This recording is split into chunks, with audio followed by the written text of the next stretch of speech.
22번째 사연. 적 특공대 80명이 중대기지를 침투한 이야기. 베트남에 다시 간 지 10개월이 지나 고참이 되었을 때다. 고참이 되면 1년에 한두 번씩 작전 나가는 데서 빼주고 그 대신 부대에 남아 몇 명의 병사들과 부대를 지키는 임무를 부여받는다. 우리 부대는 적들의 요새 지역인 혼바산 기슭, 해변 취약 지역에 자리 잡고 있어서 적들의 기습을 항상 예상하지 않을 수 없었다. 온 중대 전투병력 180명이 다 빠져나가면 부대는 텅 비어 있어 자대에 불과 12명 남짓하게 남은 근무자들은 불안과 긴장감에 사로잡히게 된다. 나는 작전을 안 나가고 자대 근무를 하니 성경 읽고 사색하고 명상할 수 있는 기회가 있어 보람 있었다. 중대원들이 작전을 끝내고 언제 돌아올지 모르지만 그때까지 모든 시간들을 보람 있게 쓰기로 마음먹었다.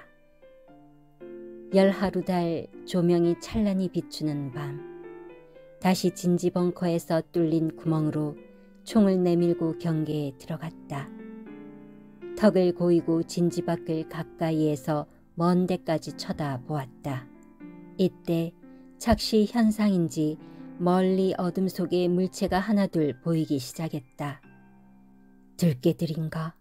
사람들인가? 아니면 아군들이 매복작전 중에 무슨 상황이 있어서 이동하는가? 아무튼 초소 앞 가물가물한 곳에서 사람의 형상이 보이니 긴장되어 자세히 관찰했다. 한참 있으니 약 50m 앞에 10여 명이 해변가를 걸어 내 초소 쪽으로 오고 있었다. 아, 아군이구나. 적들 같으면 기어올 것인데. 그들을 보니 베트남 민병대 같다는 생각이 들었다.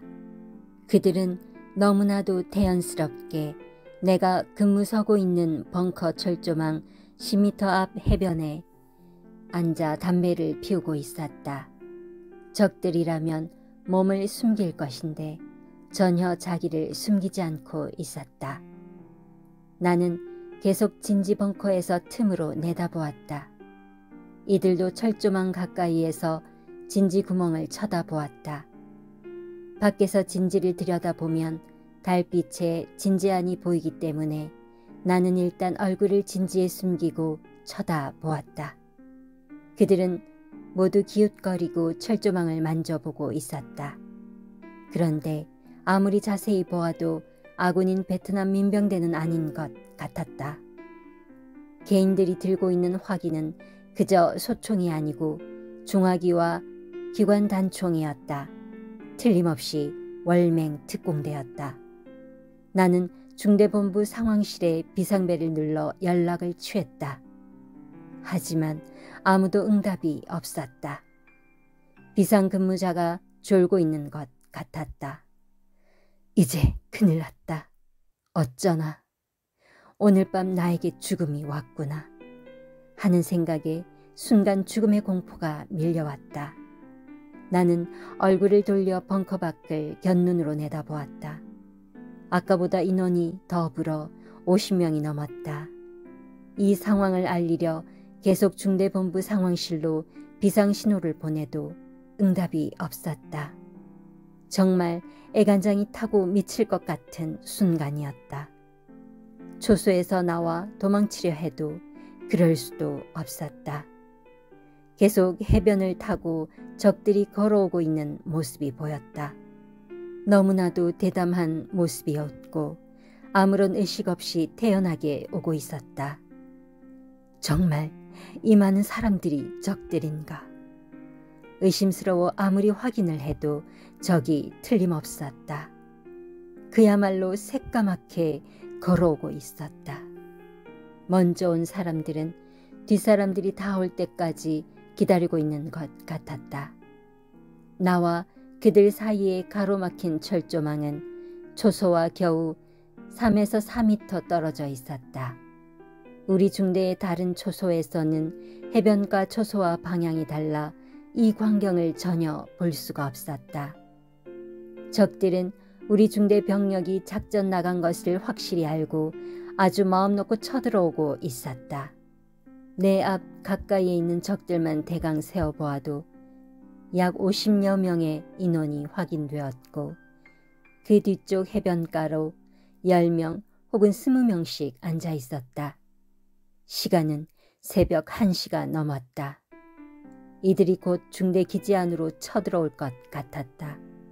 나는 사형장의 사람같이 두렵고 공포에 사로잡힌 심정이었다. 적들의 무기를 보니 특공대가 확실했다. 일반 소총과 장총을 가진 자들이 아니고 특수부대총을 무기로 가지고 있는 자들이었다. 내 벙커 진지에는 크레모아 4개를 설치해 놓았고 스위치만 누르면 터지게 되어 있었다. 적들은 지금 자신들이 크레모아 최대 살상용 폭탄 위에 앉아 있다는 것을 전혀 모르고 있었다. 크레모아를 모두 모래 속에 묻어놨기 때문이다. 크레모아의 위력은 그 하나가 700명이 총 한 발씩 쏘는 위력이고 살상거리는 50에서 100m다. 그 안에 있는 자는 벌집이 된다. 4대가 설치되어 있으니 2800개의 탄알이 동시에 날아간다. 내 손가락을 한번 움직여 누르면 전원이 전멸할 위기에 놓여 있다. 정신일도 되니 생각이 신같이 날카롭고 예리해지며 힘이 생기기도 했다. 문제는 다 죽이느냐는 것인데 만일 다 못 죽이면 나머지와 내가 싸우게 되고 그러면 나도 죽는 밤이다. 적들은 선발대가 오던 해변 쪽에서 계속 한 명 한 명 거리를 유지하며 걸어와 이미 먼저 온 자들과 합류하고 있었다. 달밤이라 벙커 속에서 내다보니 그들의 동선이 훤히 보였다. 전쟁은 하나님께 있으니 이때 나는 하나님께 눈을 떼고 기도했다.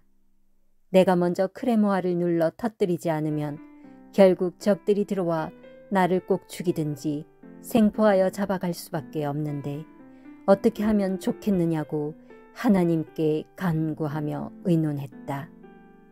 내 양심껏 하라는 뜻인지 아무런 응답이 없었다.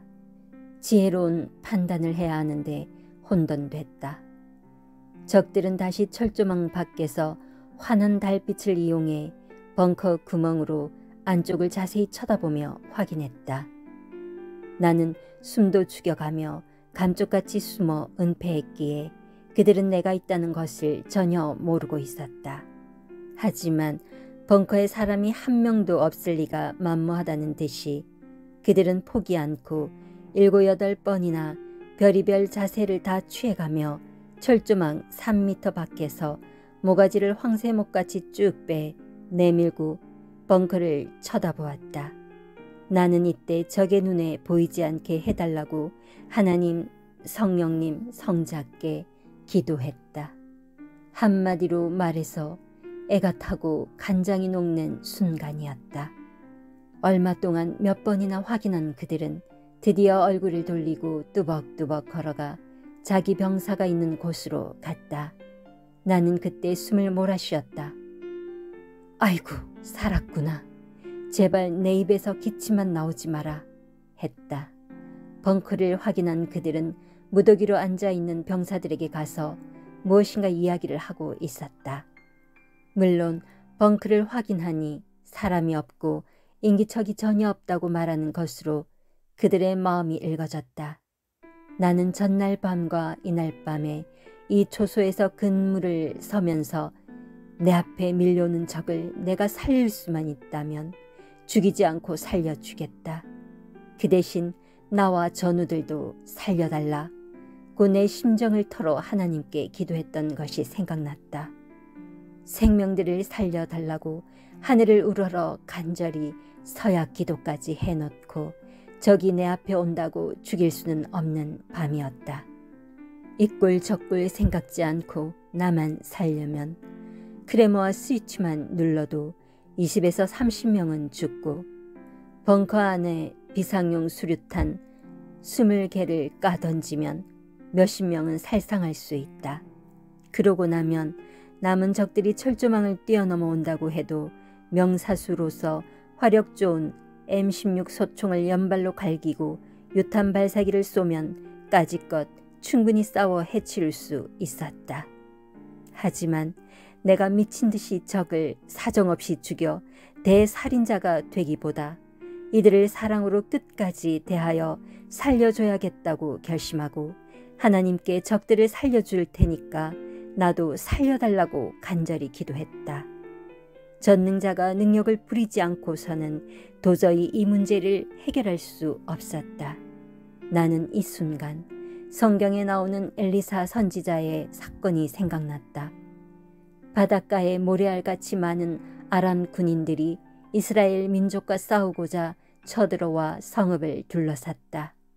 이를 본 엘리사의 제자 게하시는 두려워하며 엘리사에게 도망가자 했고 엘리사 선지자는 그를 안심시키며 하나님께 기도했다. 엘리사의 영안이 열리어 보니 하나님이 보낸 불말과 불병거들이 이스라엘에 쳐들어온 아람 민족을 막고 있었다. 이때 엘리사는 자기 제자의 눈을 열어 하나님이 보내신 불말을 탄 수많은 사자들을 보게 했다. 이를 보고 게하시는 심히 놀라워하며 안심했다. 결국 적들은 이스라엘 민족을 쳐들어오지 못하고 다시 오던 길로 돌아가고 말았다.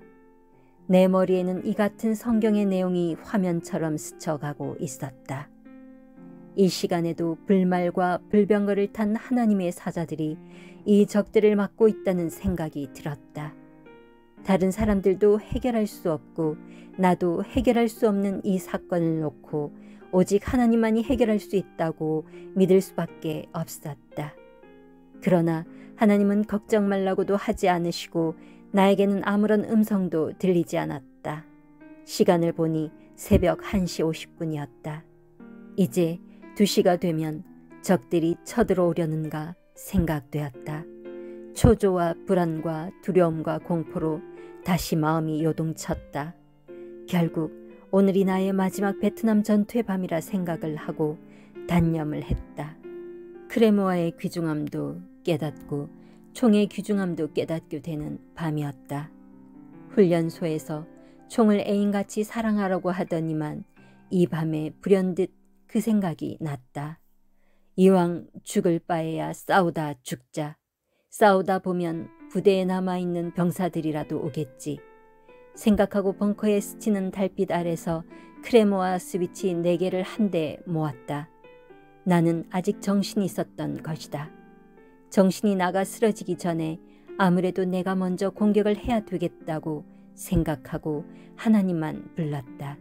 그리고 예수님을 부르며 나를 빨리 도와달라고 하였다. 그런데 여전히 양심에 꺼리는 것이 한 가지 있었다. 근무 서려고 벙커에 들어와 기도할 때 하나님 앞에 이 밤에 죽을 생명들을 구해달라고 기도한 것이 내 신앙의 양심에 강하게 파도쳤다. 나와 이들의 생명을 불쌍히 여겨달라고 간곡히 기도했던 것이다. 이들을 죽이지 않겠다고 기도해놓고 죽일 수밖에 없는 운명이었다. 나는 성령님을 부르며 어떻게 해야 되느냐고 물었다. 이들을 감동시켜 빨리 가게 해달라고 기도했다. 새벽 2시가 되니 그들 중 3명이 널빤지를 메고 다가오고 있었다. 이 무슨 쇼를 하려는가. 나는 구경꾼이 되어 벙커 안에서 쳐다만 보고 있었다. 무엇인가 속닥거리면서 3명이 널빤지를 들고 철조망 앞으로 오더니만 철조망을 덮었다. 철조망을 덮고 길을 내어 그 위로 들어오려는 것이었다. 확실하구나. 부대를 기습 공격해 들어오려고 하는구나. 할 수 없다. 나도 공격을 해야 되겠다. 라고 생각했다. 급기야 크레모아 스위치 4개 중 2개의 스위치 1단계를 나도 모르게 눌렀다. 2단계를 누르면 터지는 것이다. 총도 귀하지만 그 스위치의 위력이 그날 밤 나에게는 핵무기 같은 존재였다. 하나님의 특별한 말씀이 없으니 내 생각대로 할 수밖에 없었다. 너희들도 나를 모르고 결국 나도 너희들을 모르겠다. 이판사판이다 했다. 그런데 이들의 일부 병력은 크레모아가 설치된 곳에서 10m 안쪽으로 들어와 있기 때문에 살상 범위에서 벗어나 있어 사실상 터뜨린다 해도 문제였다. 하지만 크레모아의 인계철선을 좌우 X자로 설치해 놓았기에 4개를 다 터뜨린다면 실탄 2800발이 날아가므로 40명 정도는 거의 죽는 것이 확실했다. 이렇게 사람을 잔인하게 죽여야 하나 생각하고 나는 마지막으로 뜬 눈으로 또 기도했다. 나도 저들을 살려줄 테니 하나님도 나를 살려주세요. 저들을 아무리 많이 죽여도 내가 죽으면 무슨 소용이 있겠어요. 제발 저들 좀 그냥 돌아가게 해주세요 하고 간구했다. 곧 철조망을 넘어오려고 나무 널빤지를 깔아 놓았으니 더 이상 어찌할 수 없다고 말하며 저들도 나도 하나님의 것이니 적도 나도 죽지 않고 살게 해달라고 목숨 걸고 기도했다.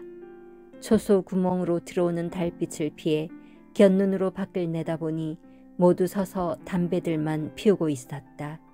그들은 마지막으로 담배를 한 대씩 피우고 들어오려는 것 같았다. 눈을 뜨고 그렇게도 애타게 기도했으나 아무런 음성도 들리지 않고 깨달음도 없었다. 마음만 답답한 순간이었다. 어쩌면 하나님은 내가 행하니 너는 지켜만 봐라 하시는 것일 수도 있다는 생각이 들었다. 왜 하나님과 성령님의 응답이 없을까? 왜 예수님은 한마디도 안 하실까? 정말 내가 이런 상황에 있는 것을 보고 계신가? 외면하고 계시는 것은 아닐까? 나의 양심을 보고 계실까? 과연 생명을 얼마나 귀하게 보고 살상치 않는지 나의 행동을 끝까지 보고 계시는가? 죽는 날이라 응답도 없는 것인가? 하나님이 내 죽음의 때에 도와주는 횟수가 다 끝난 것인가? 하며 벙커 속에서 혼자 별의별 생각을 다 하지 않을 수 없었다. 그들은 담배를 다 피우고 나서 모두 일어나기 시작했다. 드디어 시간이 되었구나. 적들의 부대 침입 시간이 되었구나 생각했다. 내 예상대로 그들은 마지막 담배를 피우고 작전을 하려고 일어났다. 멀리 있던 자들도 일제히 일어났다. 아, 이때다. 지금 크레모아를 터뜨려야 된다. 지금 일어섰을 때가 기회다. 크레모아로 다시 손이 갔다. 터뜨리기 직전 운명을 하늘에 맡겼다. 이제 내가 스위치를 누르면 전투가 벌어지는 상황이다. 특공대 80명과 싸우는 80대 1의 전투가 되는 것이다. 저들을 살려주고 나도 살려고 했던 밤인데 아, 이길 외에는 없는가. 저들과 나의 생명을 살려달라고 해놓고 내가 왜 먼저 죽여야 되나. 내 마음은 끝까지 갈등하고 있었다. 나는 애간장이 5채가 되어버렸다. 적을 먼저 죽여야만 내가 사는 비극의 순간이라 크레모아의 스위치를 쥔 손이 힘이 풀렸다. 나도 모르게 내 눈에서 눈물이 뚝뚝 떨어졌다. 사랑의 전쟁을 해야 나도 살고 저들도 살리는데 오 주 하나님이여, 저들도 나도 용서하여 주옵소서. 이대로 꽝 하고 터뜨리면 저들과 나는 오늘 밤 한자리에서 죽겠지.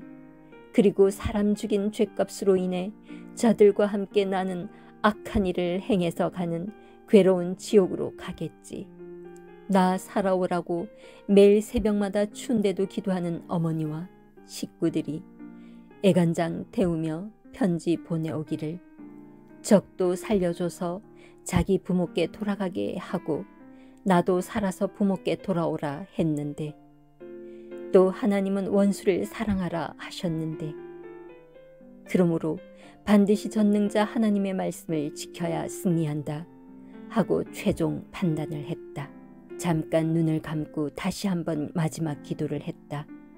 하나님을 부르며 이렇게 하겠다고 구했다. 내 눈에는 뜨거운 눈물이 넘쳐 계속 흘러내렸다.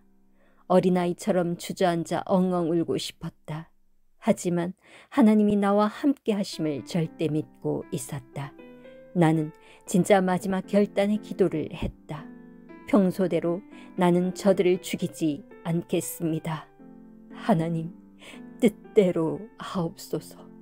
하고 나도 살리겠으니 하나님도 그러시라고 했다. 눈물을 닦고 다시 밖을 내다보았다. 그런데 그 많은 적들이 어디 갔는지 15명 정도만 보이고 나머지는 안 보였다. 아니, 철조망을 순간 다 넘어온 것인가? 놀라서 다시 정신을 차리고 보았지만 그들은 오던 길로 해변길을 따라 평화롭게 걸어가고 있었다. 머리에 찡 하는 충격을 느꼈다. 기쁨이었다. 평화와 사랑이었다. 새벽 3시 가까이 되었다. 열하루 달빛이 그들이 가는 길을 더욱 밝혀주었다. 마지막에 남은 적들이 이 무슨 일이 이렇게 끝났는가 하고 생각이라도 하는 듯 자기네끼리 7명이 남아 무슨 말들을 나누었다. 내 영감에 왜 작전을 안 하고 이대로 끝나는 거야? 도대체 이해가 안 된다. 그런 이야기를 하는 것으로 그들의 심정이 전해져 왔다. 하지만 나는 알고 있다. 하나님이 나와 함께 하시어 내 기도를 들으시고 사랑과 평화의 능력으로 표적을 행해 주신 것이다. 내가 표적을 일으키니 그 행한 대로 하나님도 표적을 일으켜 주셨다. 하늘의 천군들이 불말을 타고 와서 적들이 들어오지 못하도록 철저히 지키게 하셨다. 이날 밤 적을 죽일 수 있는 모든 무기를 설치해 놓아서 내가 유리했다. 크레모아를 누르고 수류탄을 던지면 적들을 많이 죽일 수 있었다. 그러나 적을 안 죽이려고 하나님께 적도 살고 나도 살게 해달라고 기도했던 것이다. 하나님은 그 기도를 들어주시고 나를 통해 행하셨다. 나는 평소에도 항상 적의 생명까지 살려달라고 하나님께 기도했었다. 전지전능하신 하나님은 자신이 창조한 생명을 살려주는 것을 그렇게도 크게 보셨다. 그러므로 하나님께서 나도 살려주고 적들도 살려주신 것이었다. 베트남 전쟁에 참전한 후로 이 같은 날은 없었다. 나 혼자 적 80명과 싸워서 이긴 것이다. 나도 살고 적도 살면서 승리한 밤이었다. 적을 꼭 죽여야만 승리하는 것이 아니다. 나도 살고 적들도 사는 평화로운 전쟁이 진정한 승리의 전쟁이다. 이같이 나를 살려주신 전능자 하나님은 큰 표적을 보이셨다. 약 1년 전 니누아 작전 때 하나님을 의지하며 작전에 나간 신앙으로 뭉쳐진 임마누엘 중대도 나와 같이 이러한 기도를 했더라면 결과가 달랐을 것이다. 임마누엘 중대는 신앙인들로 특별히 만들어진 부대로 하나님이 함께하면 이와 같이 적들을 멸하고 승리한다는 것을 보이려고 만든 시범 중대였다. 그런데 한두 번 작전에 나가서 승리한 후 다시 시작된 작전에서 일개 중대가 거의 전멸하고 말았다. 살아남은 중대장은 이에 충격을 받고 하나님이 없다고 그 존재를 부인하기까지 했다. 하나님이 있다면 하나님의 이름으로 싸우는 신앙의 부대를 이렇게까지 멸할 수가 있단 말인가? 왜 하나님이 적의 편을 들었을까? 하며 중대장은 의문을 못 풀었다고 한다. 그때 나는 베트남에서 1차 파월 임무를 마치고 한국에 들어왔을 때다. 내가 2차 파월되기 전에 그 사이에 니누아 작전이 있었는데 그같이 수많은 전사자들이 발생한 것이었다. 이 사실에 대해 하나님께 자세히 물었다. 하나님은 말씀하시길 신앙의 군대를 만들었으면 적을 사랑하며 살리는 작전을 했어야지.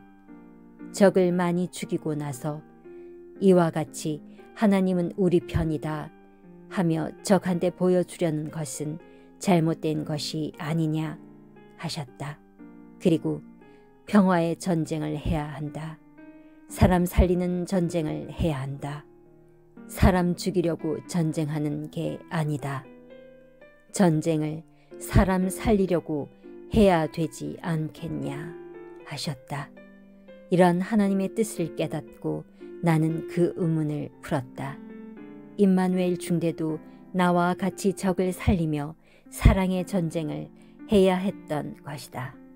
이날 밤 모든 상황이 끝나니 천군들은 파도치는 바다 위를 걸어 하늘로 철수했다.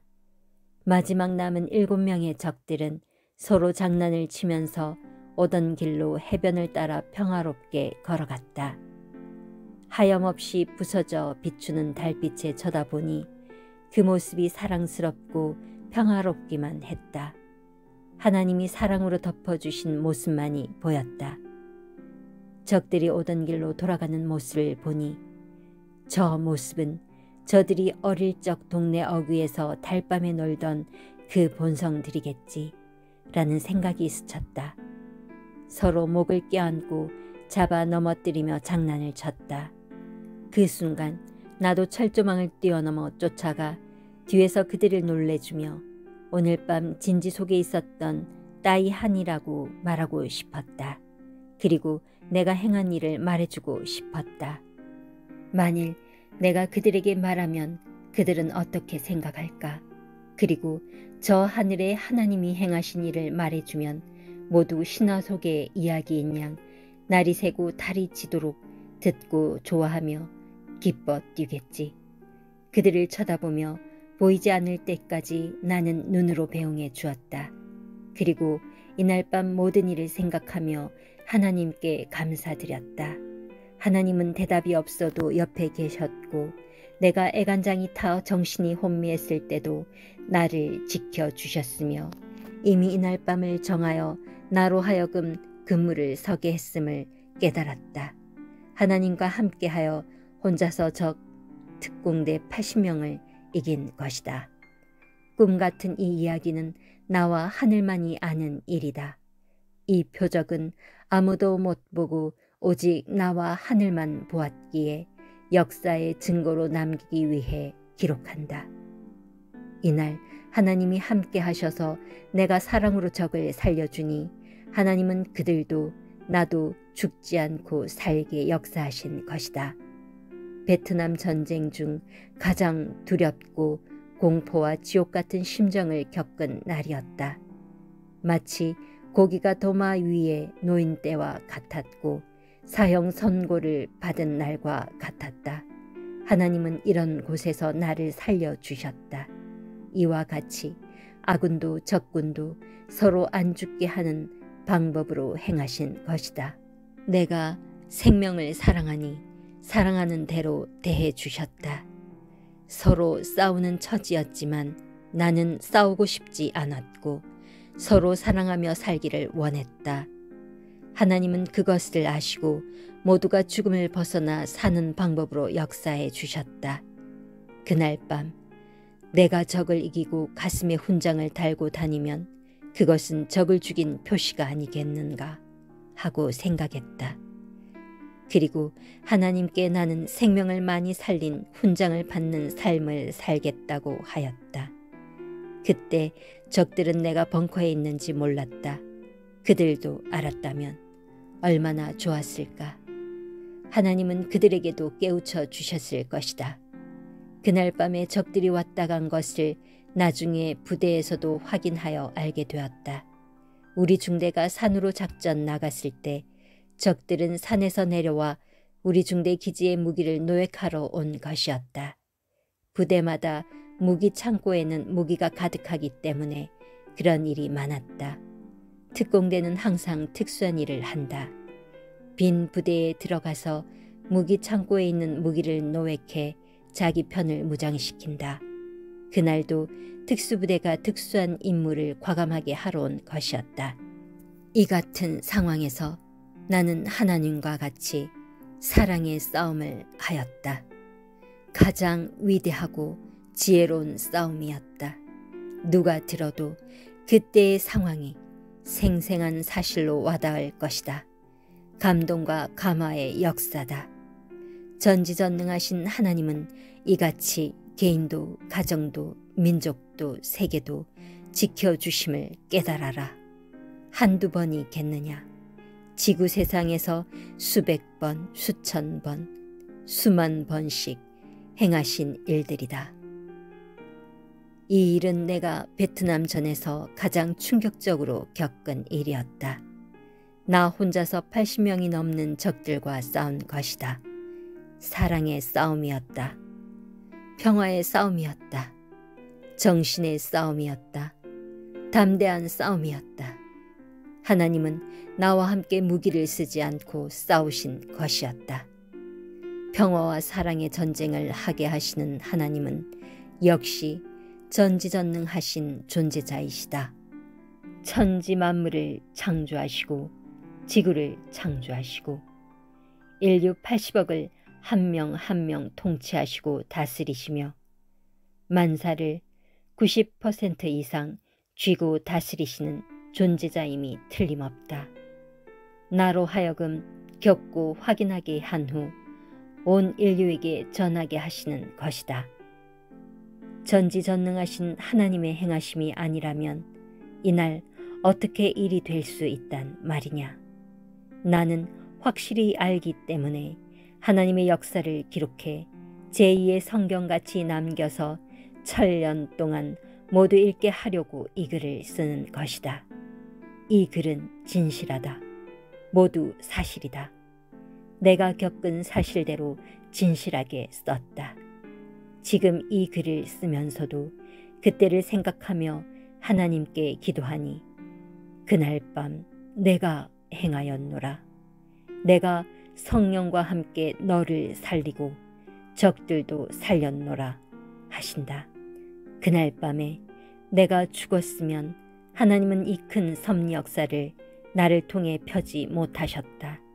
이같이 하나님은 나로 하여금 여러 고통과 죽음을 겪게 하시고 생명의 존엄성을 절실히 깨닫게 하신 후에 하나님의 구원 역사를 펴는 데 쓰이는 몸이 되게 하셨다.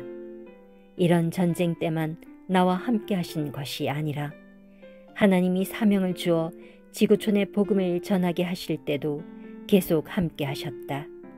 70개 넘는 나라에 복음을 전해온 지금까지 하나님은 역사하고 계신다.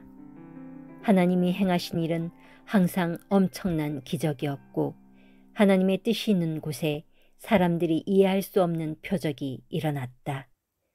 많은 지구촌의 사람들이 하나님이 나를 통해 행하신 일을 듣고 또 이 시대 하나님의 생명의 말씀을 받아 전해줄 때 듣고 따라온다. 그동안 하나님이 하신 일을 나를 통해 전해 듣고 감격하며 전지전능하신 하나님은 이렇게 절대 존재하고 계시는구나 하고 따라온다. 또 그들에게도 하나님이 역사하사 하나님이 계심을 생활 속에서 보여주신다. 근본적으로 그들의 영혼을 살려 영혼이 잘됨 같이 육신도 잘되게 도와주시는 것이다. 온 세상의 모든 자들에게 하나님은 성령과 성자와 함께 지금도 행하시면서 지구 세상을 경영하고 다스리신다.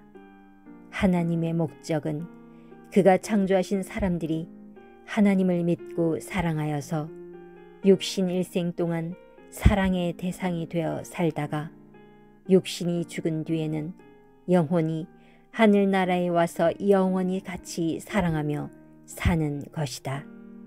이것을 목적으로 천지만물과 인간을 창조하셨고 지금도 우리가 지구촌에서 살아가게 하시는 것이다.